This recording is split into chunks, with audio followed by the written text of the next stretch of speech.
Have you ever imagined yourself driving a classic American pickup from the 1960s with that unmistakable design, shining chrome, and engines that roar like a sleeping beast awakening?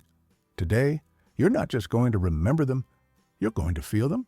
In this video, we're going to discover the most beautiful, elegant, and powerful pickups that defined a golden decade in the history of American automotive culture. Models that combined iconic design, mechanical innovation, and a style that will never be repeated. And if you're a true classic car lover, this content is for you. So before we kick off this nostalgic ride, click like and subscribe to the channel. That doesn't just support this work, it tells the algorithm that this is a place where cars with soul are taken seriously.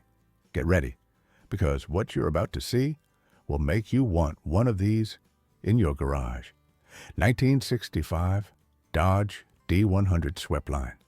Have you ever stopped to think about what the future looked like through the eyes of 1965? If you did, you probably imagined a spaceship with clean lines, bold angles, and a promise of speed. Now, imagine all of that turned into a pickup. That's what the Dodge D100 was, a work of art on wheels that seemed decades ahead in style, proportion, and attitude. At a time when pickup trucks were purely utilitarian tools, built more for work than to impress, Dodge decided to break the rules. The Sweepline didn't just feature a wider body, it refined its design with smooth horizontal lines, a more integrated grille, and round headlights that looked toward the horizon with pride. It was a pickup that started flirting with automotive design as aesthetic expression, not just functional necessity. And it wasn't just the looks that defied convention. Inside, the D100 could come equipped with padded seats, chrome accents, and even an AM radio, something that at the time turned a pickup into a kind of rolling lounge. Many drivers felt that finally, owning a truck didn't mean sacrificing aesthetics or comfort. Dodge understood that tastes were changing, that working people also wanted style, and that power didn't have to be at odds with beauty. Mechanically, it offered V8 engines of up to 318 cubic inches, with enough torque to haul trailers or handle dirt roads, but with a surprising smoothness for its class. The handling was rugged, but not rough. It was a machine that inspired respect, but also a certain affection. There was something in its presence that connected with the driver on a deeper level. Maybe it was its balance between toughness and sophistication. Maybe it was its visual silence. Or maybe it was simply beautiful. Here's a little-known fun fact. The Sweepline design was so revolutionary for its time that it later inspired the visual language of several modern pickups, especially in how the body lines flow into the rear bed. Its legacy wasn't just aesthetic, but also conceptual. It proved that a pickup truck could have soul, that it could be desired, admired, remembered. 1967 Chevrolet C10.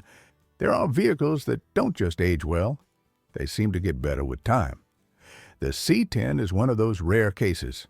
One look is enough to understand why it became a timeless icon. Its clean design, harmonious proportions, and that perfect balance between strength and elegance make it, even today, feel more like a functional sculpture than just a pickup truck. But what few people know is that this model marked the beginning of a new philosophy within Chevrolet, the so-called action line. This generation wasn't just an aesthetic shift, it was a complete change in the perception of what a pickup should be. Until then, trucks were seen as tools, raw, utilitarian, built solely for hauling and towing. But in 1967, Chevrolet took a bold step, a pickup that was also comfortable, stylish, and desirable, even for those who had never set foot on a farm or a construction site. The exterior design reflected this new mindset. The lines were smooth, without unnecessary ornamentation, with a slim, elegant grille that seemed to float above the bumper. The fenders blended seamlessly into the body, and the rear bed left behind the harsh design language of the past. It was as if the C10 was whispering to its driver, "Yes, you can work hard, but you can look good doing it, too." Inside, the refinement continued. More comfortable seating, better sound insulation, and a cabin that began to resemble that of a sedan. This wasn't just any pickup. It was for someone who understood that good taste and toughness aren't opposites. They're complements. The smaller steering wheel, redesigned dashboard, and new controls were proof that Chevrolet was listening to a new kind of consumer, one who wanted utility without giving up on style. And under the hood, the power held its own. Engines like the inline-six 250 or the 283 V8 offered more than enough strength for everyday tasks, while also delivering a smooth response for those who simply enjoyed the ride. In fact, the C10's on-road performance was so far ahead of its competitors that many compared it to a passenger car. A fascinating fact, 1967 was also the first year Chevrolet offered front disc brakes as an option on the C10, something almost unheard of in pickups at the time. That decision, beyond the technical upgrade, said something important. This truck wasn't just beautiful and powerful, it was safe and modern too. Today, whenever one of these models shows up at a classic car meet, there's always someone who stops, sighs, and says, "Now that was good design." And they don't say it out of empty nostalgia. They say it because the C10 represents an era when utility met beauty, and together they redefined what a pickup could be. 1966, Ford F-100. When we talk about trucks that define generations, few have a presence as solid, as unmistakable, and as American as the Ford F-100. This wasn't just a pickup. It was a statement of power, durability, and character. And just seeing one coming down the road with that imposing chrome grille and boxy design that looked like it was carved from granite was enough to let you know you were looking at something that demanded respect. But it wasn't just about looks. In 1966, Ford introduced a technical advancement that would forever change the history of pickups: the twin I-beam front suspension. This system, exclusive to Ford, offered a rare combination for its time: truck-level toughness with a ride smoothness that could surprise even the most skeptical driver. You could take it down a dirt road, loaded or not, and still feel the truck gliding with an unusual sense of elegance. It was refined ruggedness. The design embraced a brutalist aesthetic: straight lines, defined angles, and a visual structure that inspired confidence. There were no unnecessary frills. Everything on the F-100 had a purpose, yet at the same time, that simplicity held beauty. The way the light bounced off its chrome grille, the near-architectural geometry of the cab, the perfectly proportioned balance between the hood and the bed, everything spoke of a truck that was built to last, but also to impress.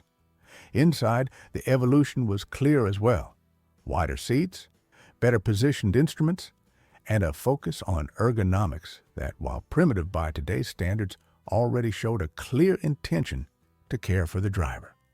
This was a truck that took its mission seriously, to work hard without sacrificing comfort.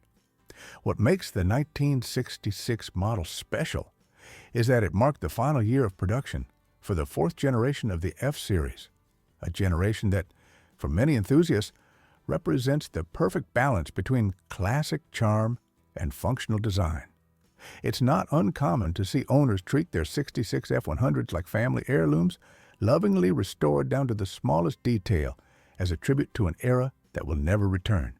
And now, I'd like to invite you to share something special. If you ever had an F-100 in your family, or if this model simply brings back memories from your childhood, tell me in the comments. Did your father drive one? Did your grandfather own one on the farm? Was it your first vehicle? Your stories help keep these classics from fading into time and keep them alive in all of our memories. 1960 Studebaker Champ. Some vehicles are born to be legends. Others, like the Studebaker Champ, are born to be misunderstood and later become hidden treasures. Between 1960 and 1964, while the big automakers were dominating the pickup market with increasingly muscular offerings, Studebaker chose a different path: to create a truck that in many ways felt more like a car with a bed than a traditional pickup. And that's precisely what made it special. At first glance, The Champ looked like an unexpected blend. They took the cab from the Lark sedan and adapted it to a pickup chassis. The result? A design completely out of the ordinary for its time. The front end looked sophisticated, almost refined, with smooth lines and an aesthetic that felt more urban than rural. It was a risky move, but an authentic one. They weren't trying to copy anyone. They were trying to reinvent what a pickup could be. That design decision had a very particular logic. Studebaker didn't have the resources to develop an all-new body from scratch, so they worked with what they had, but did so intelligently. Integrating the Lark cab allowed for a driving experience that was far more comfortable than most of its competitors. The interior was quiet, the seats softer, and the overall feel more like a city car, until you looked in the rearview mirror and remembered there was a bed behind you. Mechanically, the Champ held its own. It came with both V6 and V8 options, including the reliable 259 cubic inch engine that offered more than decent performance for its size. It was an agile truck, perfectly useful for daily tasks, but also surprisingly pleasant on long highway drives. And while it wasn't a massive commercial success, those who bought one knew right away they had something different in their hands. Here's a truly curious fact. The Champ was one of the first American pickups to offer an optional slide-out tailgate, inspired by military vehicle solutions. This feature was so uncommon that many buyers didn't even know it existed. But once again, it proves how Studebaker was always thinking outside the box, refusing to follow trends and instead trying to set their own. 1960 Ford Ranchero. In automotive history, there are vehicles that don't quite fit into a clearly defined category. They're hybrid models, bold, daring, that try to combine worlds once thought incompatible. The Ford Ranchero, produced between 1960 and 1966, was one of them, a utility vehicle with the soul of a car, a pickup with refined manners, a true pioneer of style in a segment dominated by brute force. If the Chevrolet El Camino was the muscular rebel, the Ranchero was its elegant, almost aristocratic rival, with a decidedly European air. From the very first glance, the Ranchero's design stood out. Ford took the Falcon platform, a compact sedan, and transformed it into something radically new, a light pickup with smooth lines and balanced proportions where the body flowed seamlessly into the rear bed. There were no visual breaks or harsh transitions. Everything felt harmonious, as if the vehicle had been born for that purpose from the very first pencil sketch. But the Ranchero wasn't just a pretty face. Ford understood there was a new kind of driver emerging, someone who needed the utility of a truck but wasn't willing to sacrifice comfort, design, or driving agility. And so, the Ranchero delivered exactly that. You could load tools, furniture, or luggage, and at the same time enjoy a smooth ride, precise steering, efficient brakes, and engine response worthy of a family car. During those years, the Ranchero was available with a wide range of engines, from modest inline-six options to more powerful V8s. The 1963 model, for example, could be equipped with a 260 cubic inch V8, turning it into a small beast disguised as an elegant car. This made it not just functional, but fun, a vehicle you could take to work during the day and to the drive-in at night. Here's an interesting fact many people don't know.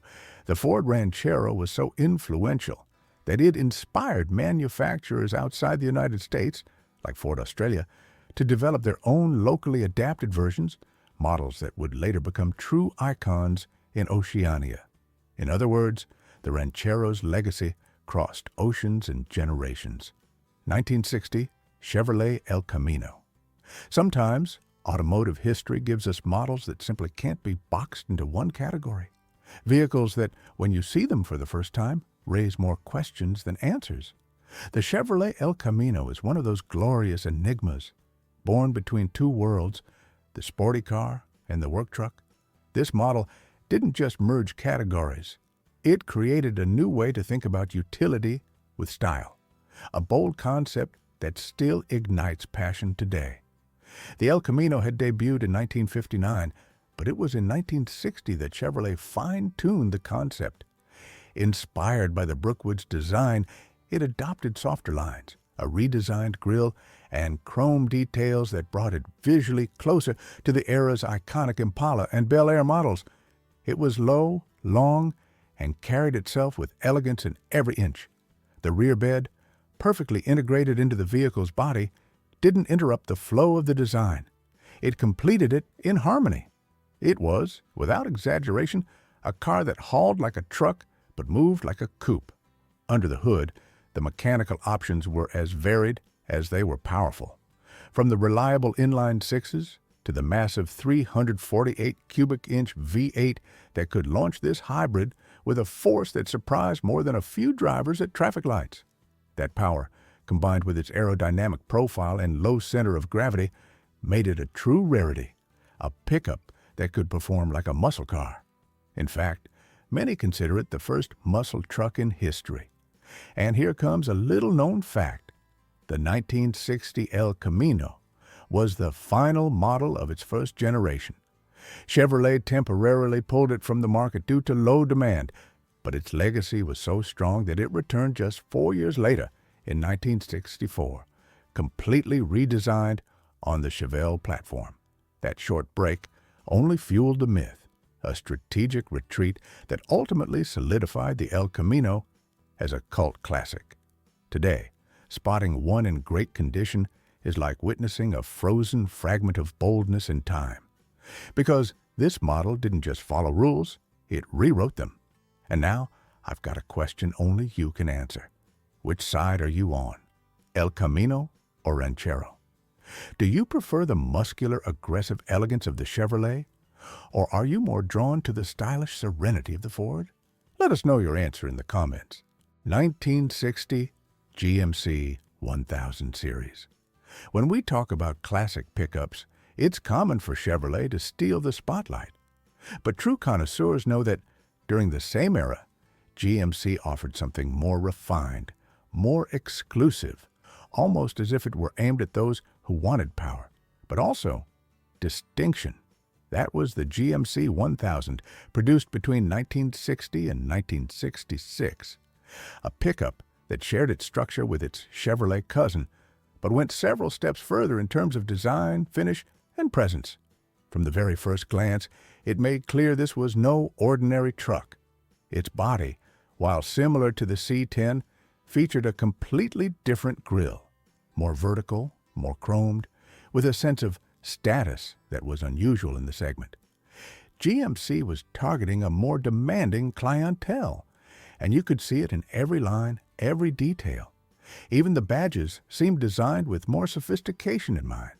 This was a truck for the worker who had already made it, for the shop owner, not the apprentice. One of the most beloved features among collectors today is the two-tone paint options, a hallmark of this series.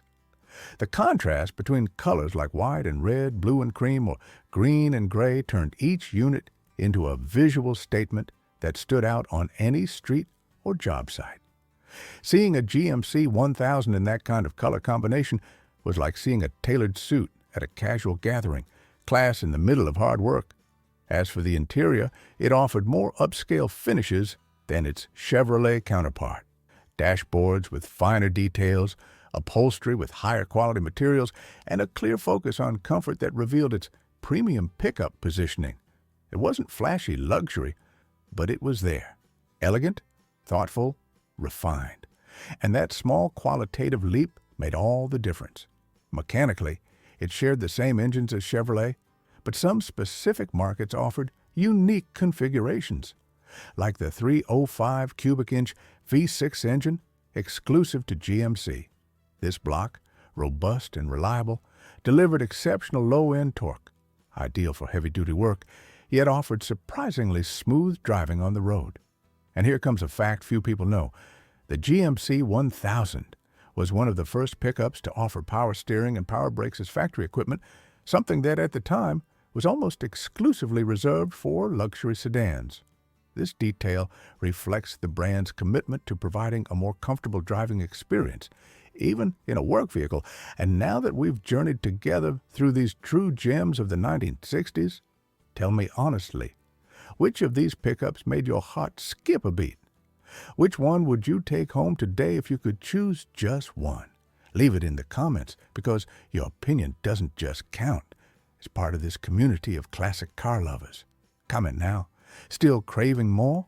Then you can't miss our special video on the most beautiful American pickups of the 1950s, a parade of elegance, nostalgia, and design that will transport you to another era. Click now and keep following us on this journey through the very best of classic automotive history. See you there.